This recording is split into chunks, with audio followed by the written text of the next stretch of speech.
Uau! Se vamos continuar debaixo de um padrão divino, amém?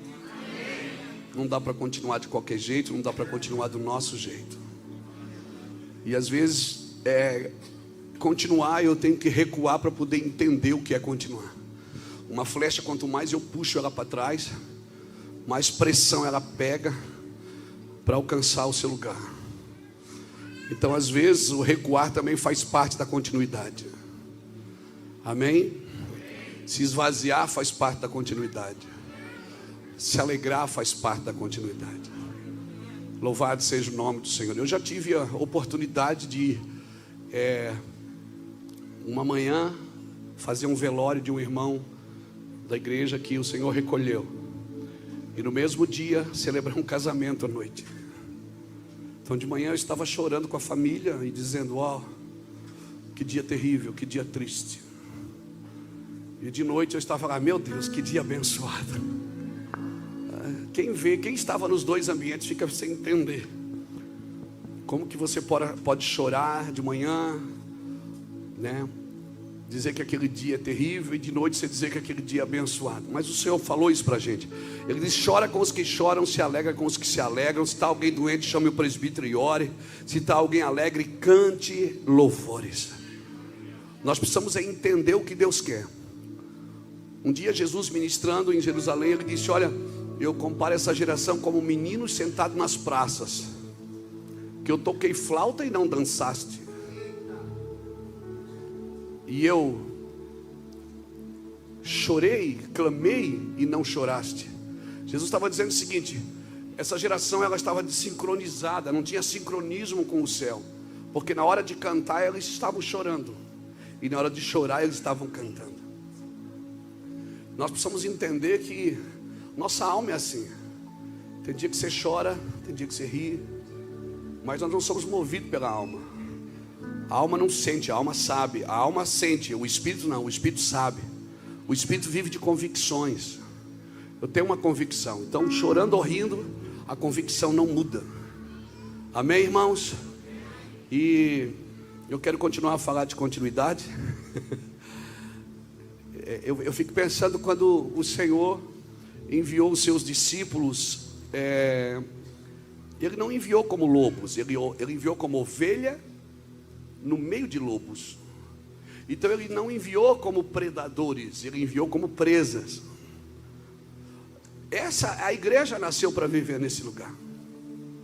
Então, irmãos, uma vida semelhante de Cristo, ou seja, uma vida sem sofrimento, ela não tem nenhuma semelhança com Cristo. Eu não vim aqui pregar sobre sofrimento para você, dizer que você tem que sofrer, não.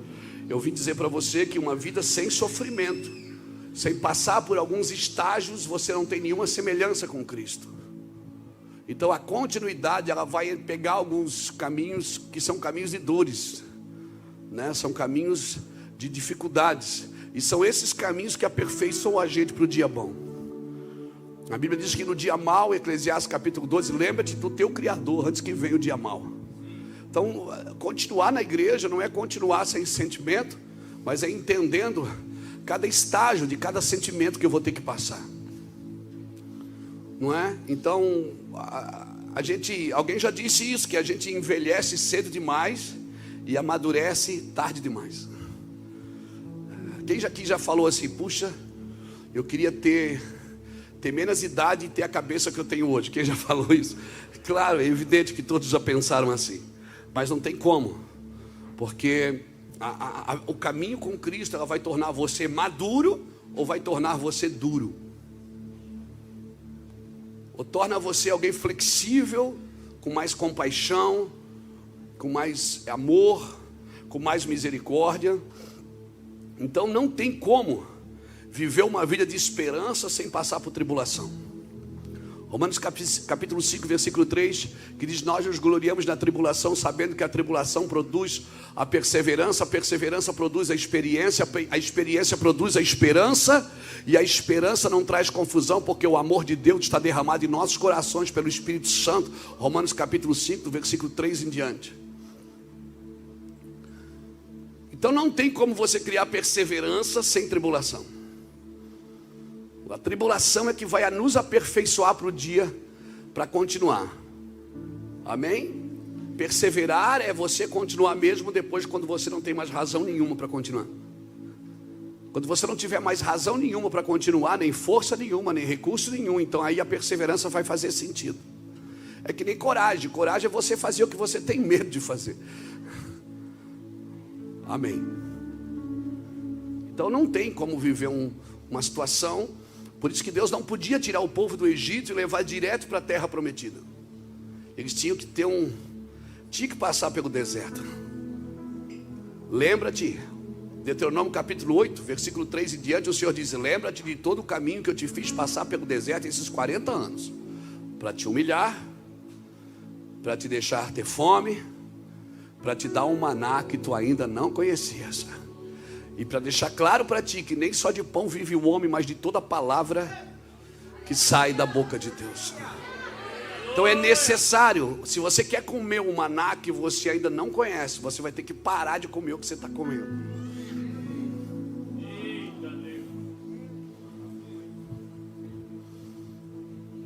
Pode botar, eu vejo que vocês têm a Bíblia aqui, né? Bota aqui para mim, Deuteronômio capítulo 8.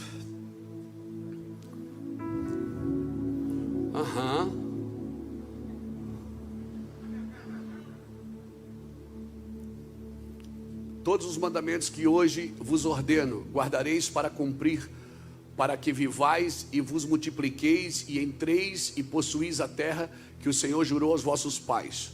Versículo 2. E te lembrarás de todo o caminho pela qual o Senhor teu Deus te guiou no deserto esses 40 anos, para te humilhar e te provar, e para saber o que estava no teu coração. Agora vem a pergunta aqui: Deus precisa fazer isso para saber o que está no teu coração?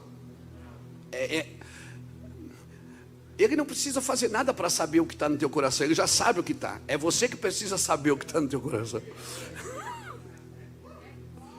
É você que precisa ter um encontro com você mesmo. Então, se o negócio não ficar ruim aqui fora, você nunca vai olhar para dentro. Então vamos lá. Para te provar, para saber o que estava no teu coração, se guardarias os seus mandamentos ou não.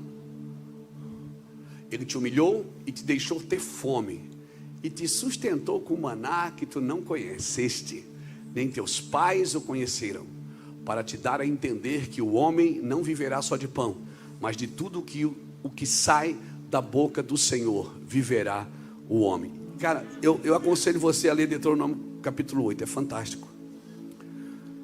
Então deixa eu usar esse texto como base. Não tem como você dar continuidade sem passar pela escola de sofrimento. Nenhum aleluia, né? Vamos cantar de novo para ver se a gente dança. É porque é difícil. É difícil. É muito difícil a gente passar por alguns períodos nas nossas vidas. Mas são esses períodos que você pensa que está te matando, que não, está te aperfeiçoando, está te lapidando, está tirando as sobras, está deixando você parecido com Cristo. É muito importante esses períodos. Então, querido, depois de superar o sofrimento, o seu coração vai ficar cheio de quebrantamento, cheio de amor, cheio de compaixão, não é de pena. Porque, como eu disse ontem, você não tem que ter pena das pessoas, você tem que ter compaixão delas. Quem tem pena de mim se acha maior do que eu. Mas quem tem compaixão de mim sente a minha dor. Você vai ver muitas vezes, antes de Jesus curar o enfermo, o que é que ele sentia? Jesus, olhando para ele, sentiu compaixão. Jesus, ele sentiu misericórdia, miserius cardia, ou seja, ele sentiu no coração dele a miséria daquela pessoa. Compaixão é isso, é você transferir a dor do outro para dentro de você e não calcular se ele merece ou não o seu amor, e não calcular se ele merece ou não a sua oferta, se ele merece ou não o seu favor. Compaixão é você olhar para as pessoas com misericórdia. Miserius cardia, isso é misericórdia. Miserius cardia, cardia é coração. É você trazer a miséria do outro para dentro de você. Não é pena, eu sinto uma pena daquele irmão. Quem tem pena de mim é porque está num estágio melhor do que o meu. Mas quem tem compaixão de mim se reduz ao lugar que eu estou e me ajuda. e tem compaixão de mim. E não calcula se eu sou merecedor ou não. Ele só quer servir, só quer me ajudar. Então, depois, a vida, vou repetir, a vida sem sofrimento, ela não tem nenhuma semelhança com Jesus. Agora, por que eu tenho que passar pelo sofrimento? Para superá-lo. Nenhum homem vai conhecer a glória de Deus sem viver uma vida de superação. Nenhuma mulher vai conhecer a glória de Deus. Lembra de Gênesis 45? Quando José foi visitado pelos irmãos? Lembra que daí José se deu a conhecer aos seus irmãos? E os irmãos, quando viram que José tirou todas aquelas indumentárias do Egito e tirou a maquiagem, e os irmãos olharam e disseram: José, ele disse: calma, fique tranquilo. Vocês fizeram mal para mim, mas Deus transformou em bênção. E Deus me trouxe na frente para guardar vocês com vida. Sabe o que José traduz para mim? Um homem resolvido. O homem que entendeu o sofrimento do passado. E o homem que entendeu a glória do presente. Porque ele estava diante de um momento de vingança. Ele disse: vocês fizeram mal para mim, mas Deus transformou em bênção e me trouxe na frente por causa de vocês.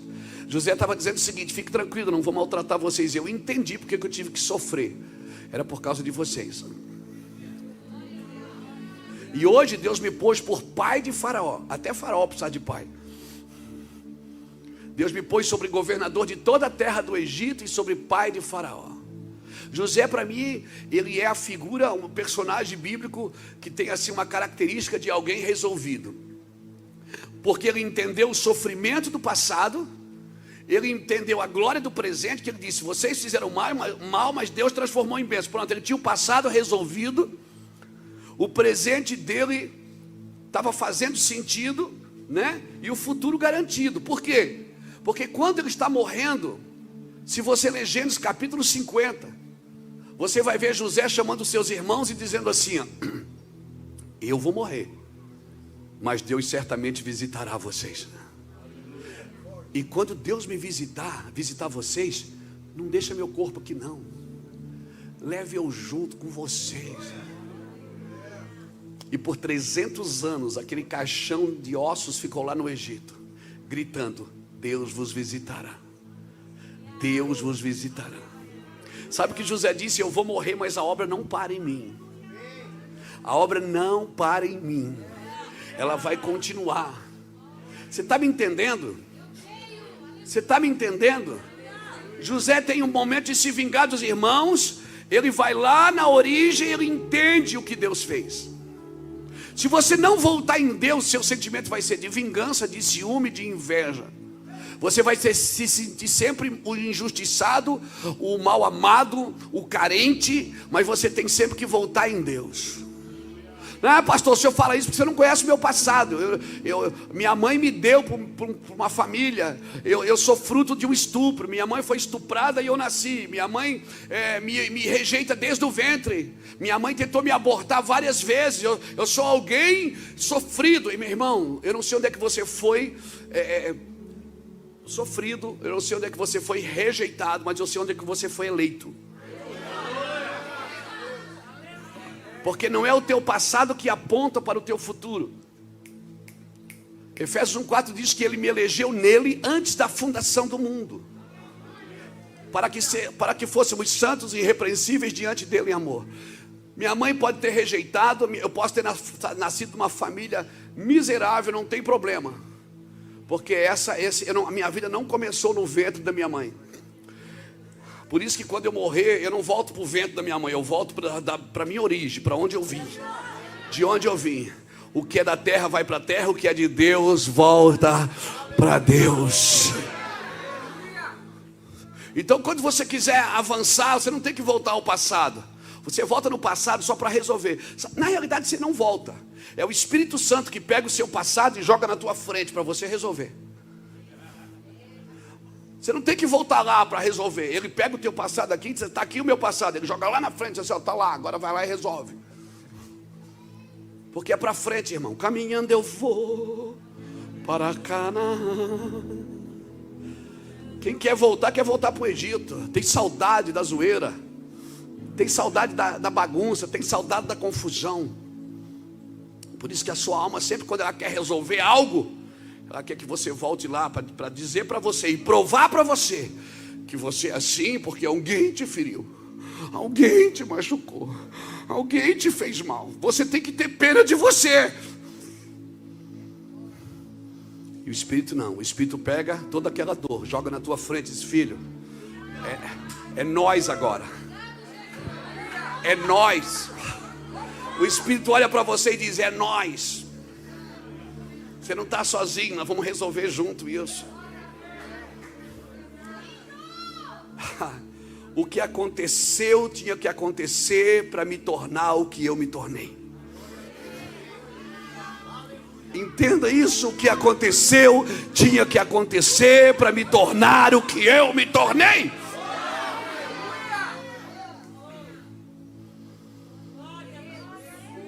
Então José está aqui. Os irmãos vendem ele, maltratam ele, vendem para os ismaelitas. Ismaelita, imagina, os ismaelitas vendem ele para Potifar. Depois ele vai preso por um crime que ele não fez. Você imagina, Deus, você gosta daquelas promessas boas, não é? Aquela assim: eis que eu te digo, filho meu, Deus vai te levantar, Deus vai te prosperar. Quem não gosta? Eu amo. Mas já imaginou se Deus vem para José e diz: filho, você vai ser governador do Egito? É, Deus, é. E como é que vai ser? Primeiro, teus irmãos vão ter muita inveja de você. Depois eles vão dar um pau em você, vão quebrar 2 dentes. Mas fica tranquilo, é só uns 2 olhos roxos. Aí você vai ser vendido pelos meus irmãos. Eles vão vender você. E aí você vai para cá de Potifar. Chega lá, quando você achar que está tudo ficando bom, a Gesa, da mulher do Potifar, ela quer dormir com você, mas você não vai. Mas fica tranquilo, você não vai, mas eu vou te salvar, vou te levar para a cadeia. Mas filho, é pouco, é 10 anos só. Você vai ficar preso 10 anos por um crime que você não cometeu. Fica tranquilo, filho, tamo junto. Você acha que José diz: não, Deus, essa promessa eu não quero não. Eu vou ser encanador, pedreiro, eu vou trabalhar no mercado, eu não quero esse ministério para mim não. O sangue de Jesus tem poder. É por isso que Deus não conta tudo.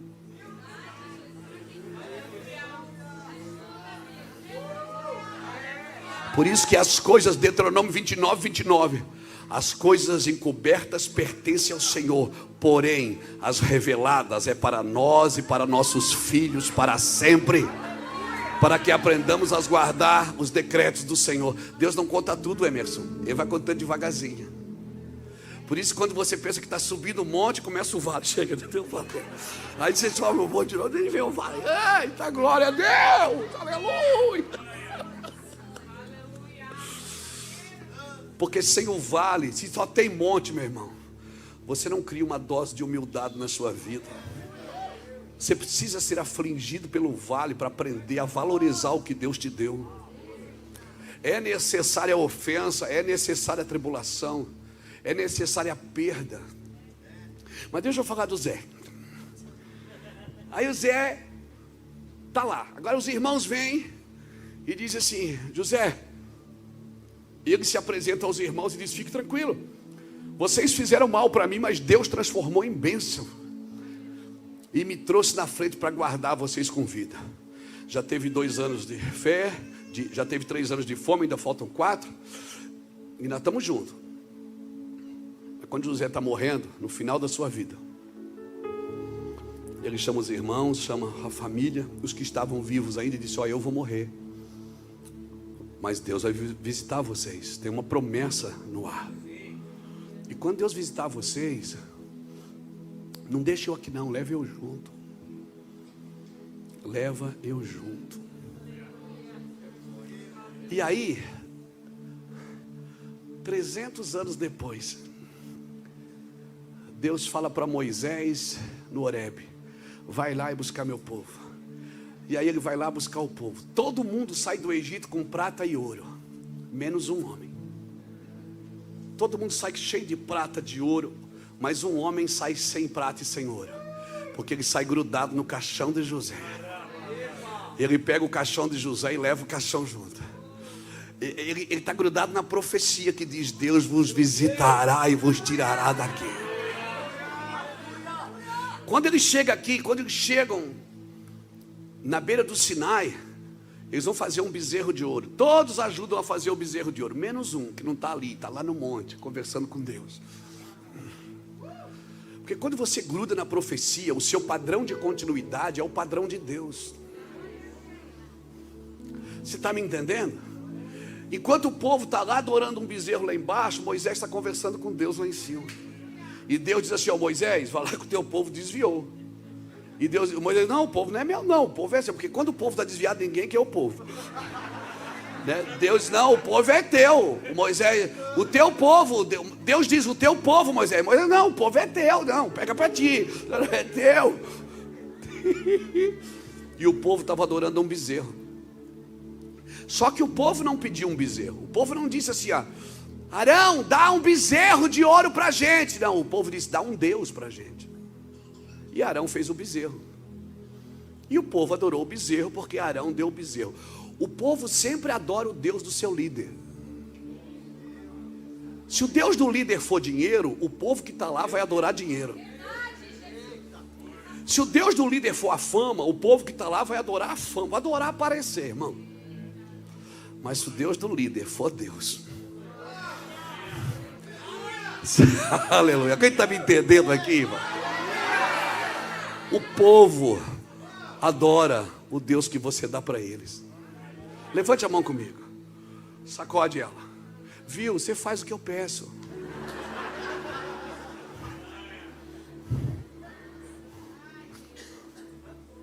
Por isso, se nós vamos ter um padrão de continuidade, os homens e as mulheres que estão com os microfones na mão, conduzindo alguém, irmãos, precisam estar alinhados com o Espírito de Deus. Os ministros precisam estar alinhados com o Espírito de Deus. Não cabe, irmãos, nós dirigirmos algo do céu e aprender com a terra. A terra não pode curar a terra, meu irmão. Não pode, Davi não pode. A terra não pode curar a terra. Louvado seja Deus. Estou aqui com o Davi é advogado. Daqui a pouco vai ser livre as pessoas fazerem aborto. Se já são livres para casar do mesmo sexo, daqui a pouco elas vão poder fazer aborto. Então daqui a pouco matar a criança vai ser normal. Porque tem uma lei legal que ampara. Mas a lei de Deus não é legal. A lei de Deus é moral.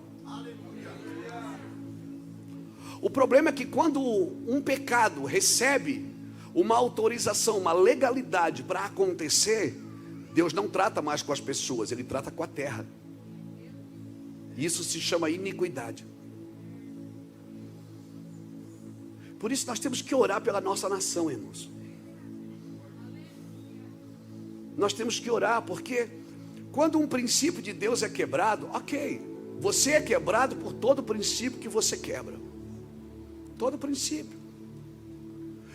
Como assim, pastor? Meu irmão, Abraão chega aqui no Egito, ele mente para Faraó, diz que Sara é irmã dele. Faraó olha para Sara, bonita, olhou para Abraão, disse: vou abençoar o cunhado, vou ficar com a mulher, com a irmã dele, né? Perdeu. Sara ficou lá, eles ficaram no Egito pelo menos por uns 7 anos. E Sara estava na casa de Faraó. E certamente nesses 7 anos, Faraó coabitou com Sara. Tem gente que não gosta de falar disso. Porque nós já não temos certeza. Meu irmão,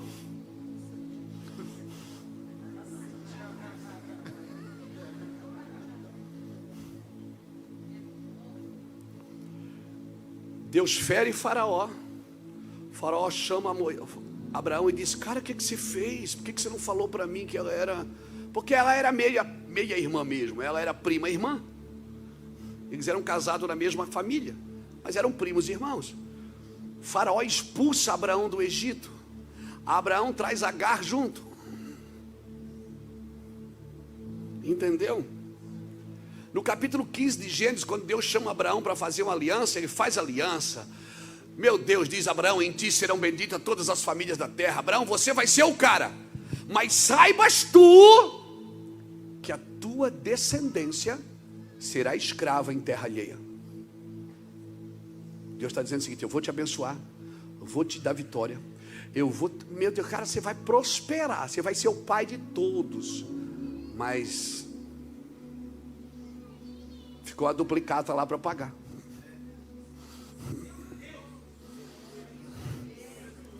Peraí, mas Deus não perdoa a culpa do pecado? A culpa sim, a consequência não.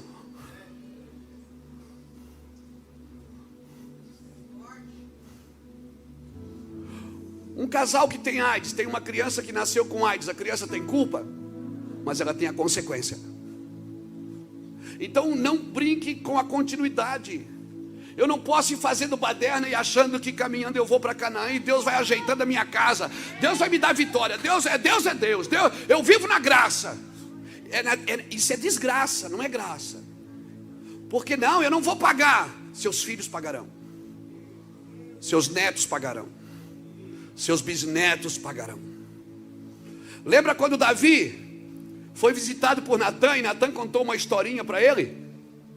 E Natã disse o quê? Tinha um cara que tinha uma ovelhinha só, Davi.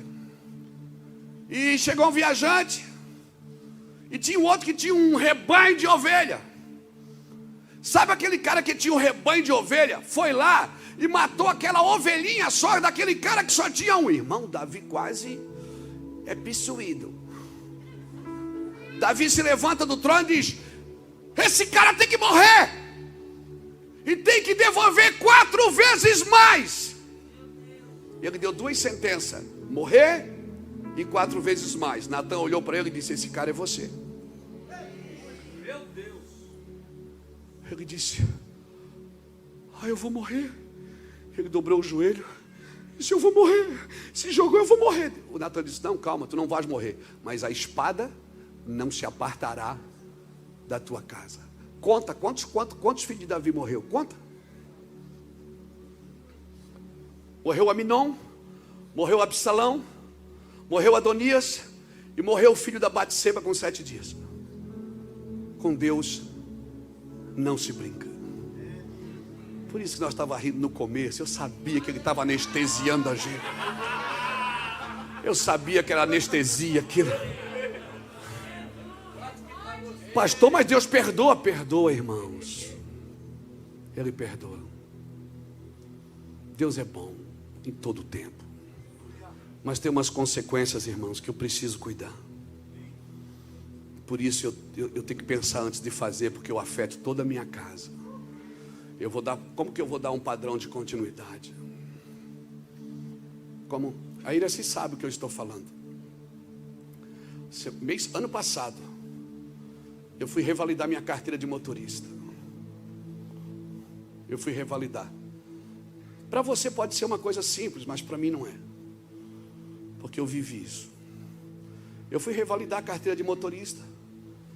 E a minha carteira antiga era A3D, que eu dirijo caminhão, dirijo carreta. Meu pai é caminhoneiro até hoje, tem 75 anos e tem caminhão. E eu aprendi a dirigir com 14 anos de idade, dirigir caminhão, carreta, essas cegonheiras, sei dirigir tudo. E aí eu fui fazer a carteira, renovar. O despachante disse: o senhor quer continuar na categoria? Eu disse: pode deixar. Ele disse: então o senhor tem que fazer curso, fazer isso, fazer aquilo. Eu digo: não, eu nem dirijo mais caminhão. Mal e mal eu dirijo meu carro. Faz o seguinte, eu abro mão da categoria. Não, então o senhor vai ter que fazer um documento abrindo mão da categoria. Eu digo: tá bom, eu faço. Eu, Luiz Hermínio dos Santos, brasileiro, casado, bem casado, muito bem casado, abro mão da categoria TD e tal. Assinou, registrou, tal. Ok, coisa normal.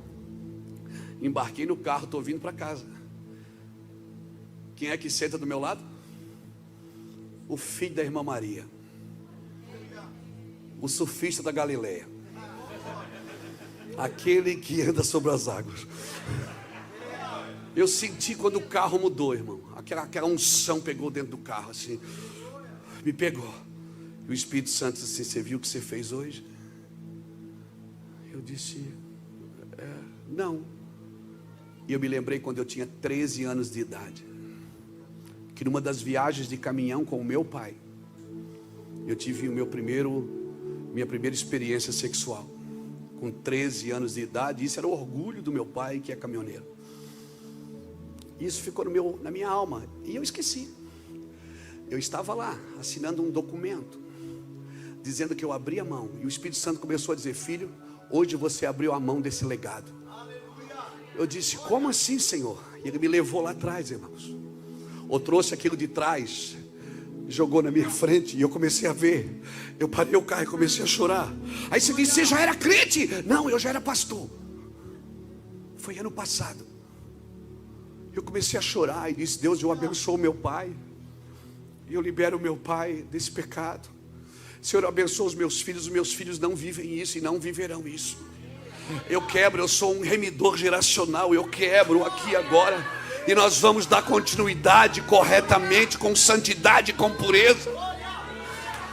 Eu já casei 3 filhos, já levei 2 meninas no altar. E deixa eu te falar uma coisa, o Espírito Santo me fez lembrar daquele dia, numa viagem de caminhão com meu pai. Tadinho, meu pai hoje tem 76 anos, ele 75 para 76, ele nem lembra disso. E eu também não lembrava, mas estava no registro da alma. E antes, o Espírito Santo é tão lindo, tão lindo, tão lindo, que ele não permite você carregar nenhuma bolsa de maldição, nenhum legado maldito na sua vida. Então não dá para continuar de qualquer jeito, Márcio. Nós precisamos parar e dizer: Senhor, limpa-me com o isopo. Por isso que Davi disse, sabe, quando Davi pecou, ele foi para o deserto. Davi foi para o deserto, ele não se escondeu atrás do púlpito, ele não se escondeu atrás do trono, ele foi para o deserto. Zadok trouxe a arca e disse: Davi, vou com você. Ele disse: não, a arca é do povo, fica aí, eu vou sozinho, esse é problema meu, eu tenho que resolver.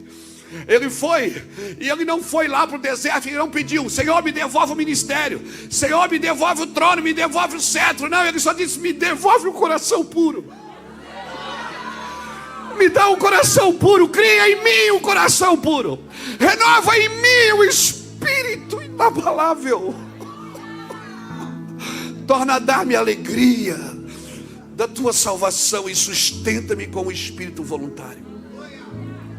Então eu ensinarei os transgressores dos teus caminhos, e os pecadores se converterão a ti. Sabe quem ungiu a cabeça de Davi? Foi Samuel. Mas sabe quem foi que ungiu o coração de Davi? Foi Urias. A lealdade daquele servo Urias. Quando Davi pediu: me dá um coração puro, ele estava pedindo: me dá um coração igual ao do Urias. O cara que eu fiz mal para ele, deitei com a mulher dele, ainda mandei matar ele e escondi o corpo para ninguém descobrir. Me dá um coração que nem o desse homem. Ninguém vai dar continuidade sem pureza, irmãos. Ninguém. Por isso que o Senhor te levou para o deserto, te afligiu, te deixou ter fome, para te dar um maná que tu ainda não conheces, para que quando você abrir a boca, você vai ter autoridade no que você está dizendo. Para quando você enfiar a mão assim em alguém, assim, você vai ter autoridade para curar a pessoa, amém? Para ministrar verdades nela. Vai ter autoridade para trazê-la de volta, para levá-la para um lugar em Deus. Deus não precisa de pregadores. Deus precisa de alguém curado, onde as águas possam passar por ele e curar gerações. Então, quando você pedir: Senhor, me dá um ministério, não, Senhor, me dá um coração igual ao teu. Eu sinto uma unção de pureza nos pegando aqui nessa noite. Porque não é o que você fez que te condena, é o que você não consertou. Porque Deus não tem problema com o pecado. O pecado Ele perdoa. E o Espírito Santo, Ele está conosco para isso. Há uma unção de pureza sendo derramada, porque os puros verão a Deus. Nós precisamos de pureza para dar continuidade. Não dá para dar continuidade de qualquer jeito. Davi pôs a mão na cabeça, se jogou no chão e disse: eu vou morrer. Natan disse: não, fica tranquilo, você não vai morrer, mas a espada não se apartará da tua casa. Tem coisas, irmãos, que nós ainda carregamos porque nós não consertamos do caminho. Eu estou falando de coisas para você que aconteceram ano passado. Eu já estou há 25 anos no ministério. 25 anos pregando o evangelho. E Deus ainda achou espaço em mim que precisava ser ministrado. Como que nós vamos falar de autoridade se nós não somos ministrados por ela? Como nós vamos falar de amor se nós não somos ministrados por ele? Como? Seu nível de perdão vai aumentar depois de uma superação. Você não vai mais ser comido pela culpa. Você pode ter certeza disso. Então José, ele foi entendendo no caminho o processo de Deus. Ele foi entendendo. Ele disse: Deus vos visitará e vos tirará daqui. Quando Moisés foi buscar o povo, Moisés pegou aquele caixão e levou junto com ele. Levou junto. E sabe, a Bíblia diz que José foi enterrado em Siquém. Está lá em Josué capítulo 24, está nos últimos versículos do capítulo 24. José foi enterrado em Siquém. E Siquém fica a 12 quilômetros de Jerusalém. Entre 10 a 12 quilômetros. E a Bíblia diz que quando Jesus morreu, muitas sepulturas foram abertas e santos que dormiam foram vistos na cidade. A minha pergunta é: será que o Zé estava lá? Eu não sei, não posso afirmar, mas eu queria muito que ele tivesse, porque faz todo sentido. Um homem que tem um passado resolvido, um presente que faz sentido e um futuro que é garantido. Eu acredito que o Espírito, ele vinha empurrando José, porque todo homem que tem um coração perdoador, um coração quebrantado, um coração que abre mão da vingança, abre mão de tudo, ele vai caminhar para perto da cruz, irmão. Ele vai ficar parecido com Jesus. Ele não vai conhecer a ressurreição sem conhecer a cruz. Aí quando Jesus diz: Pai, está consumado, a Bíblia diz que houve um grande terremoto e sepulcros foram abertos e muitos santos que dormiam. Mateus 27 fala isso. Mateus 27, 51, 52, 50, está na Bíblia. Mas pode achar aí, procura aí, Mateus 27, 51, 52, por aí. Tá aí, bota aí para o povo ver, gente.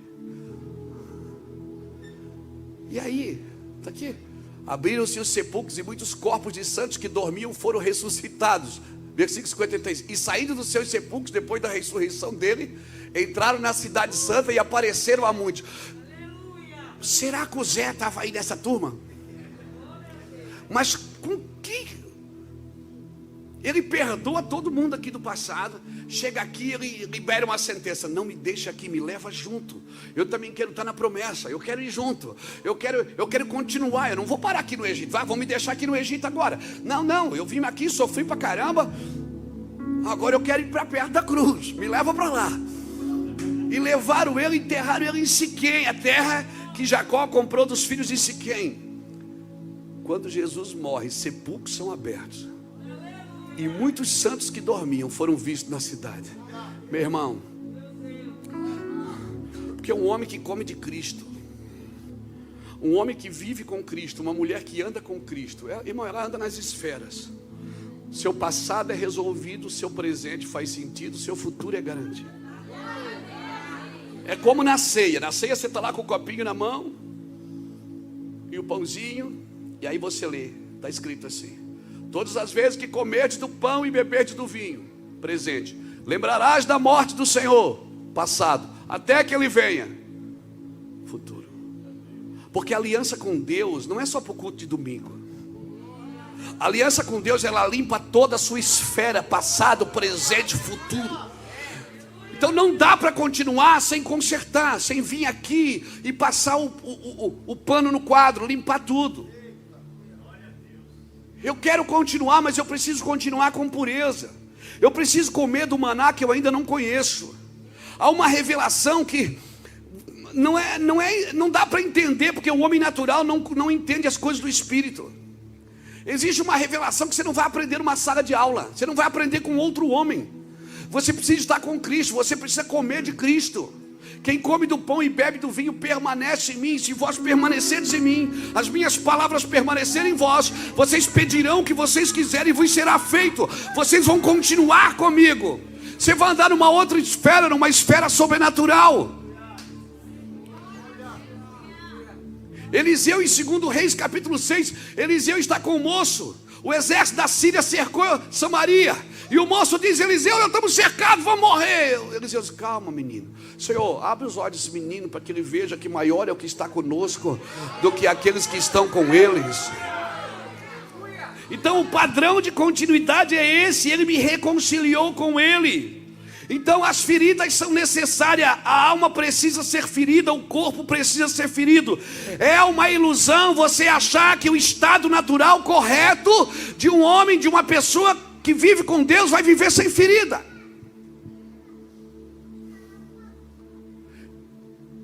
Aí a gente maqueia com a religiosidade.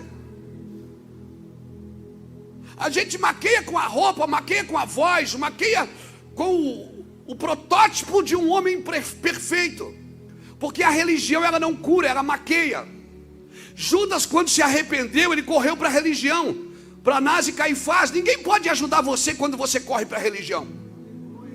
Mas se ele tivesse corrido para a cruz, certamente ele ia ouvir Jesus dizer: Pai, perdoa-os.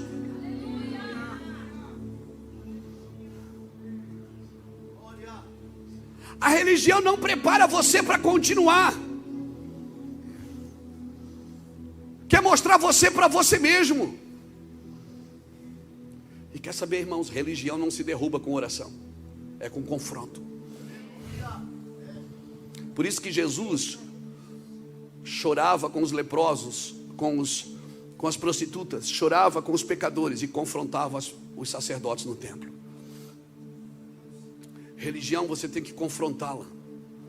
E eu vou te falar uma coisa: mas eu não estou mais religioso, pastor, porque agora eu não adoro mais imagem. Não, irmão, não estou falando disso. Porque Jesus mandou, ele disse assim, Deus fala em Deuteronômio capítulo 20, ele disse: não fazeis para ti ídolos nem imagem de escultura. Ou seja, imagem de escultura é uma coisa, ídolos são outras. Imagem de escultura são o que você vê aqui fora, ídolos são aqui dentro. Ídolos não necessariamente são uma imagem que você se prostra a ela.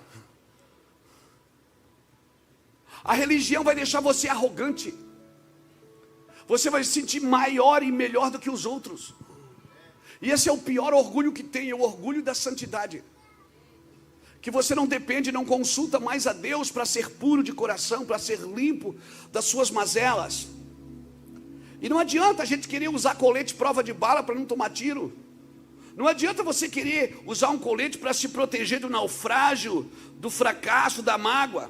Porque se você fizer isso, certamente você nunca vai conhecer o verdadeiro amor de Deus. Porque é necessário que você seja ferido e continue amando, mesmo ferido. A glória não está no primeiro tapa, está no segundo. Por isso que ele pede para você dar o outro lado. A glória não está na primeira milha, está na segunda milha. Então quem te convidar para ir uma, você tem que ir duas. A glória não está em tirar a capa, está em tirar a túnica. A glória não está na conquista, está na renúncia. Todo homem de Deus, irmãos, que anda numa vida de renúncia, vai viver na conquista. E quanto mais você perde, mais você ganha. Quanto mais você abre mão. Pastor, eu quero ser feliz, eu quero essa alegria. Então você tem que deixar o outro ter razão.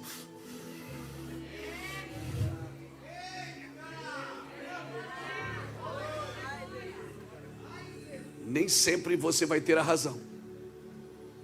E às vezes a razão é sua. Mas eu quero ser feliz.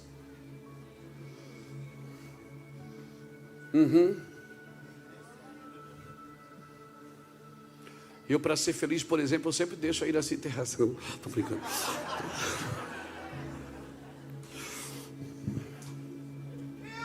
Meu Deus!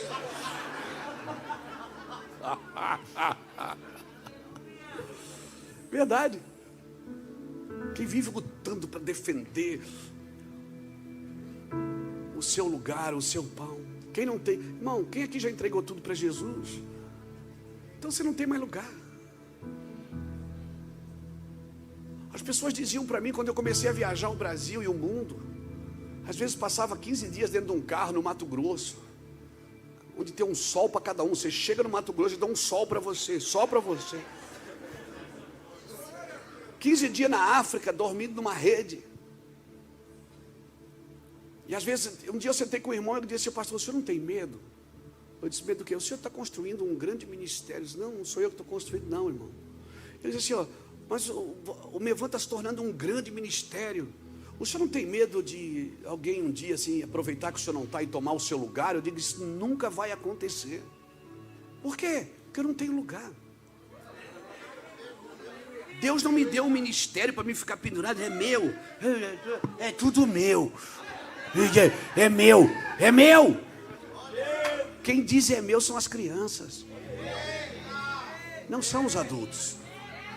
A linguagem do céu. Quando Deus criou, Ele não disse eu, Ele disse façamos. Deus é uma comunidade de três.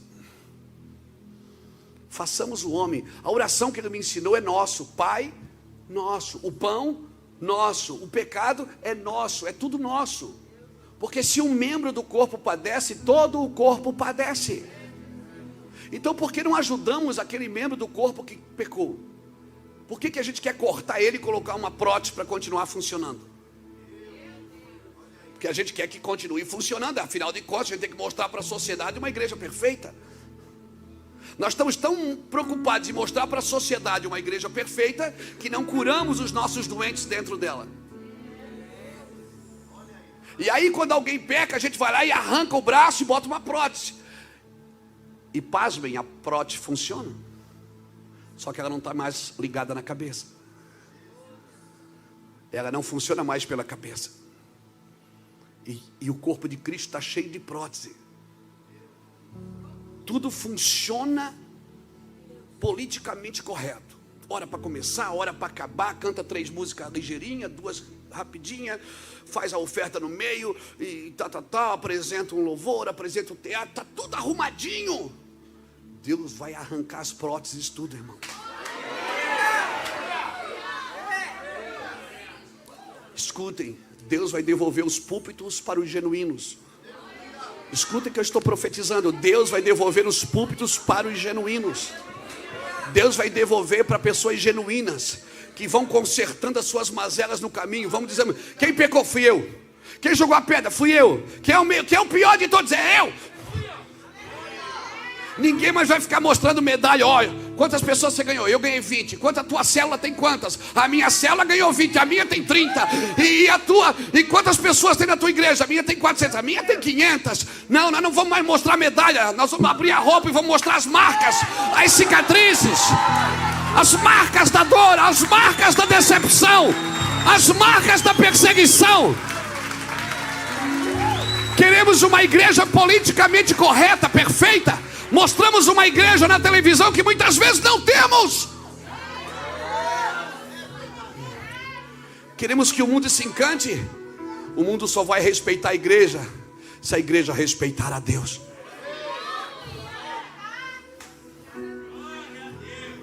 Chega de prótese. Aqui é um lugar de ex. Eu olho daqui, eu vejo uns 10 ex ali. Mais uns 10 ex aqui. Não, tem mais, aqui tem mais. Você foi ex alguma coisa? Todo mundo aqui é ex alguma coisa. Porque te glorias na maldade do outro? Precisas que o outro caia para que tu te levantes?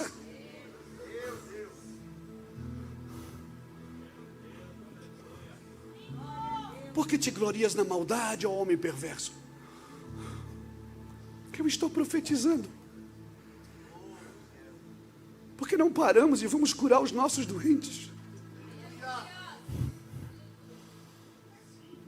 Porque não paramos e vamos saurar os nossos doentes?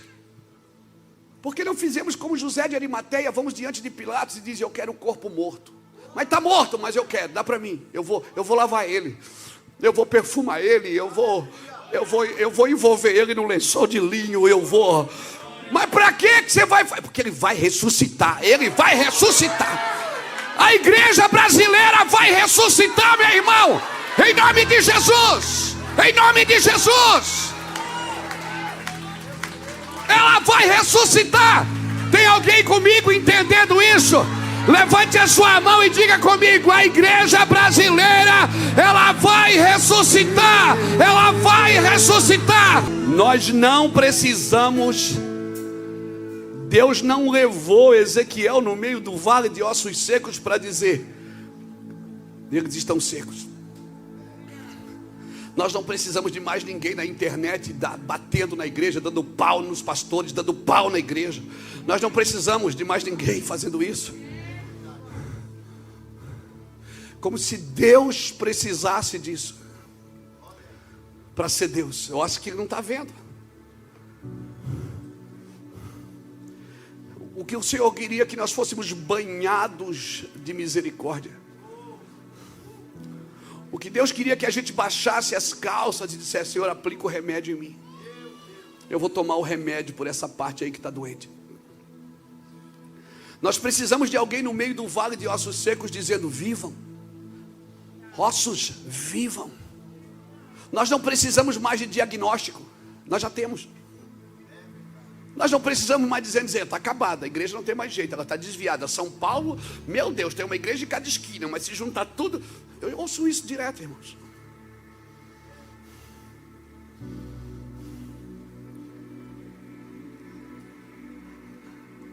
Eu sei que a igreja se perdeu no caminho. Eu sei que quando o Senhor levou ela para o deserto, ela, em vez de prosseguir comendo o maná que descia do céu, ela quis voltar para o Egito. Então ela foi aprender no Egito como se dirigia a igreja. Ela foi fazer curso para administrar o seu púlpito.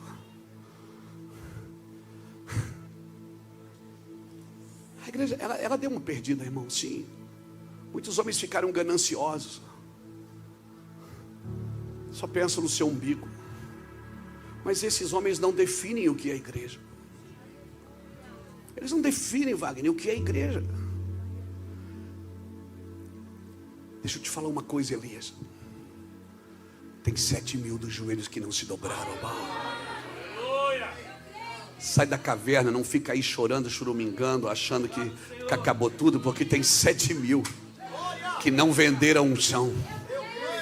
Tem 7.000 que ainda estão acreditando na família, acreditando nos filhos, acreditando na unção, acreditando em Jesus. Tem 7.000 que não trabalha por dinheiro. Tem 7.000 que não vendeu a sua unção, que não sentou na mesa do diabo. Que levanta a mão dos empresários, levanta a mão dos industriais, levanta a mão dos políticos, ok. Levanta a mão, mas não beija o pé de ninguém.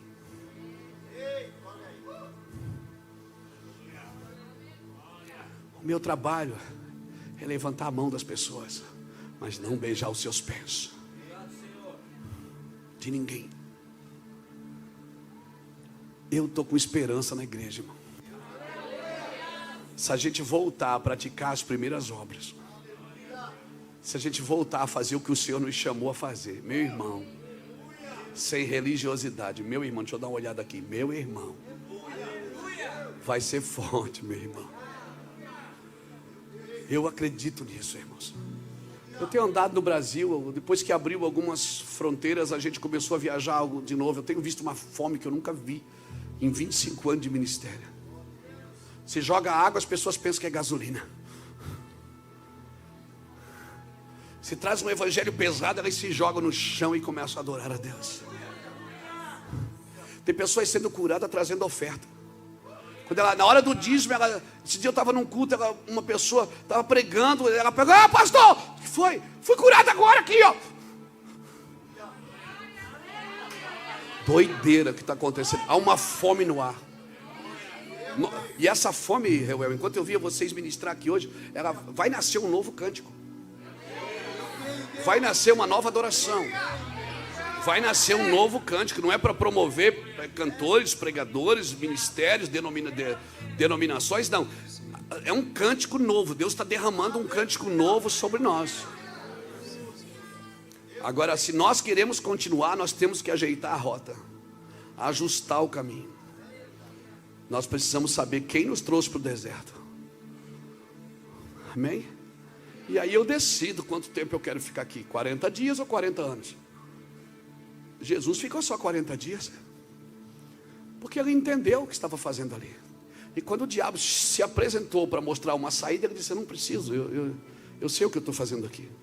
Foi o Espírito que me trouxe para cá. Quem levou Jesus para o deserto foi o Espírito. Quem levou o povo para o deserto foi Deus. Porque Deus só leva você para o deserto se você estiver cheio. Primeiro ele encheu Jesus e depois levou para o deserto. Por quê? Porque Jesus ia trabalhar, ia funcionar cheio do Espírito Santo. Ele precisava ter contato com as trevas. Você nunca vai conhecer um reino só, você tem que tocar os dois. Quem leva você para o deserto é Cristo. E sabe de uma coisa? Quando Deus levou o povo para o deserto, a primeira coisa que Deus mudou foi o cardápio. Porque no Egito eles estavam acostumados: amassa barro o dia inteiro, de noite come e vai dormir. Amassa barro, come e vai dormir. Agora, no ambiente que Deus governa, Deus disse: eu vou dar comida antes de vocês começar a fazer alguma coisa, para vocês entenderem que no meu ambiente é eu que faço primeiro. Se é você que quer fazer primeiro para Deus vir, então você está no ambiente de Faraó.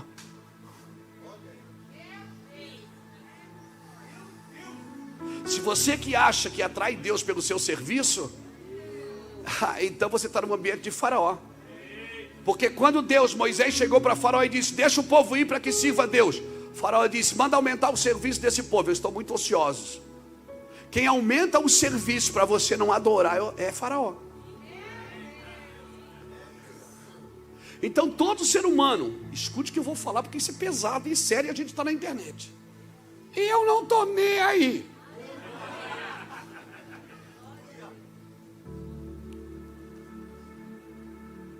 Toda denominação, toda igreja que ensina você a conquistar o coração de Deus pelo serviço é anátema. Porque você não conquista Deus. Não tente comprar o amor de Deus pelo serviço. Não faça algo para se sentir alguém. Não compre amor pelo serviço.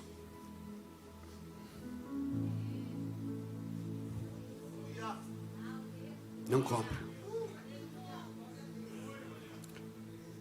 E também tem outra coisa: não é programas que atraem a presença de Deus, é adoração.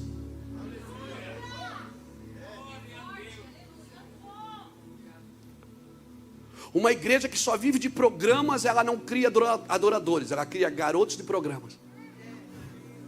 E garotos de programas fazem amor por dinheiro.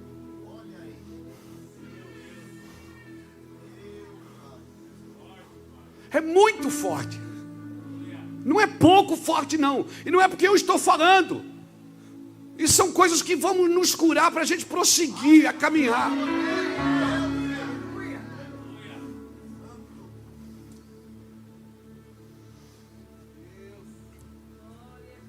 Foi eu que vos escolhi. Não fosse vós que me escolheste. Foi eu que escolhi a vós. Agora, se você chega a mim, eu te ensino. Eu te ensino como que você anda. Não é você. Você não compra o amor de Deus pelo trabalho. Mas Deus, eu estou servindo a Deus. Deus não te chamou para trabalhar para Ele. Ele te chamou para trabalhar com Ele. Ele te chamou para estar com Ele. Olha o que diz a Bíblia em Apocalipse capítulo 2, quando o Senhor fala para a igreja de Éfeso. Ele diz assim: ó, conheça as tuas obras e o teu trabalho. Obra e trabalho, obra e trabalho, obra e trabalho, obra e trabalho. Sei que tu faz a obra bem feita. Bota aqui para mim, Apocalipse 2, vamos ler aqui na frente de todo mundo. Por favor, Apocalipse capítulo 2. Conheça as tuas obras e o teu trabalho. Agora deixa aqui. A palavra obra, ela vem da palavra avod, que quer dizer avodar. É a mesma palavra para adoração. E a palavra trabalho, ela vem da palavra tripalo, tortura. O Senhor está dizendo o seguinte aqui no texto original: eu te dei uma obra, uma adoração, e você fez dela uma tortura. Eu conheço a tua obra e o teu trabalho e a tua paciência, e que não pode sofrer os maus, e puseste à prova o que se dizem ser apóstolos e não são, e tu achaste mentiroso. Cara, isso aqui é fantástico. Sofreste e tens paciência, e trabalhaste pelo meu nome, e não te cansaste. Tenho, porém, contra ti que deixaste o teu primeiro amor. Deus estava o seguinte, dizendo assim: agora você não trabalha mais por amor. E ele não disse que você perdeu o amor, ele disse que você deixou. Ou seja, você substituiu pelo serviço. Você está no piloto automático. Você vai na igreja, pega o envelope, dá o dízimo, ora, canta, levanta as mãos, sai, entra no carro e diz: oh, tremendo, que cultão. Domingo que vem tem mais. E eu vou vivendo assim. E eu já não faço mais por amor. Eu faço porque... Por que eu faço? Eu faço. Eu perdi a paixão. Eu não tenho mais sangue nos olhos. Eu não sou mais um Caleb que aos 85 anos disse: Josué, me dá minha montanha. Mas Caleb, você está velho. Ei, vó, é nós. 92 anos, chapada ali, cheia do Espírito Santo. Dançamos até pagode hoje nós dois. Está ali, cheia.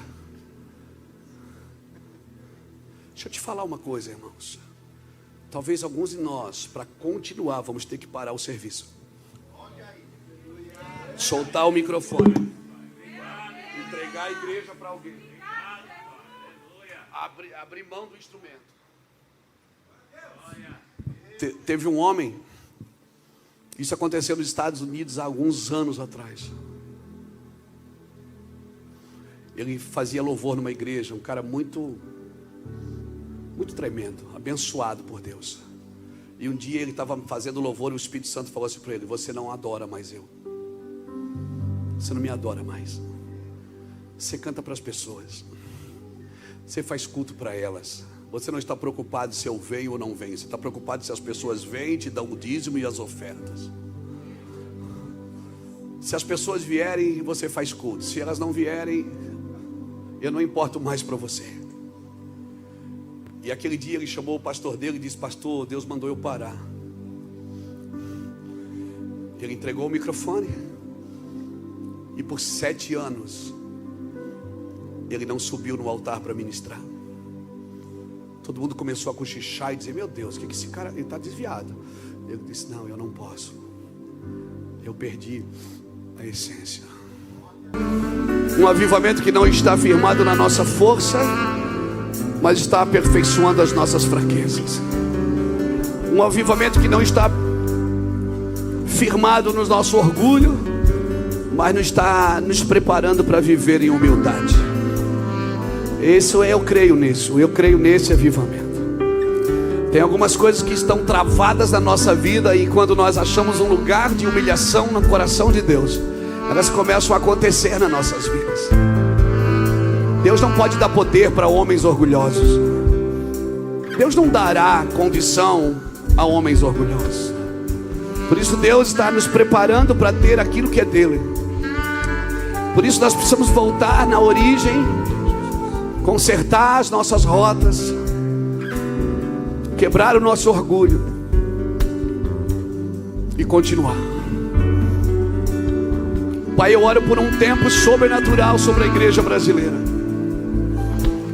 Pai, eu oro para que a tua unção e a tua glória, o teu poder e a tua misericórdia venha sobre nós.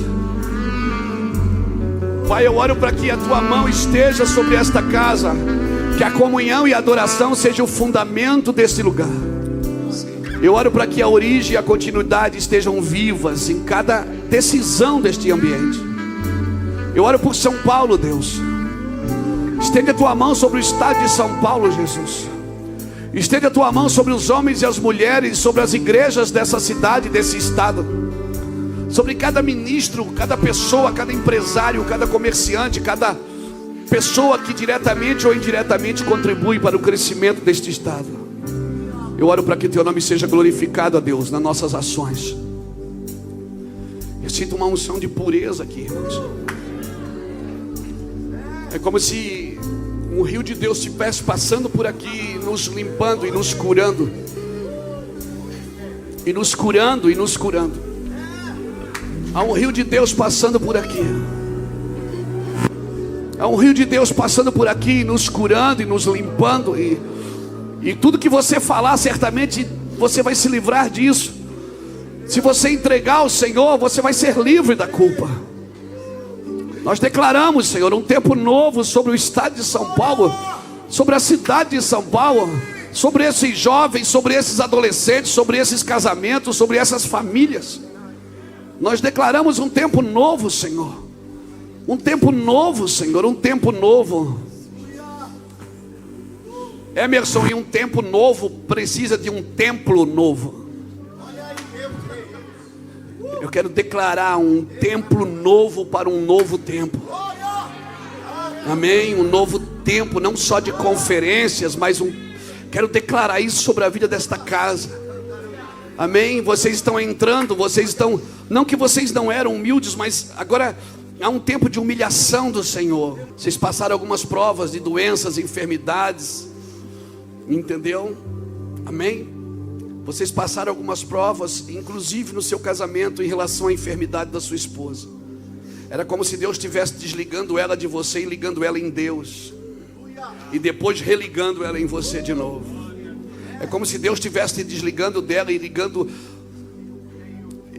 você nele, e depois ligando você nela de novo. Porque antes de eu estar ligado com a Iraci, eu estou ligado em Deus, e eu consigo nutrir a Iraci por aquilo que eu estou ligado em Deus. E vocês também estão vivendo isso. Por isso vocês passaram lutas com enfermidades, com portas que estão cerradas. Vocês não entendem por que as coisas não abrem. Está tudo certo, por que não funcionam? Eu quero declarar em nome do Senhor Jesus nesse altar hoje, que Deus vai abrir as comportas do céu sobre esta casa. Amém? Todos os recursos que estão trancados, eles virão para a luz, eles virão para fora. Eu quero declarar em nome de Jesus Cristo. Amém? Eu quero declarar em nome de Jesus um novo templo para um novo tempo. Quero declarar sobre vocês as coisas que estão paradas, as coisas sobre os obreiros dessa casa, sobre a família desta casa, coisas que estão paradas, que parece que é uma represa que não vai. Não ponha mais a mão, não ponha as suas mãos nisso, não ponha as mãos em coisas que Deus segurou. Quando Deus esconde, ninguém acha, mas quando Deus mostra, ninguém mais esconde. E eu quero dizer que coisas que estavam escondidas em Deus, elas estão vindo para fora agora. Recursos virão para fora, dons virão para fora. Um povo que está esperando, Deus tem um povo para acrescentar nesta casa, mas não veio ainda porque não é o tempo. Deus tem recursos para esta casa, mas ainda não veio porque não é o tempo. Mas começou. Vocês vão ver assim as coisas fluindo naturalmente nas vossa família, nas vossas casas, na casa de vocês que são obreiros desta casa.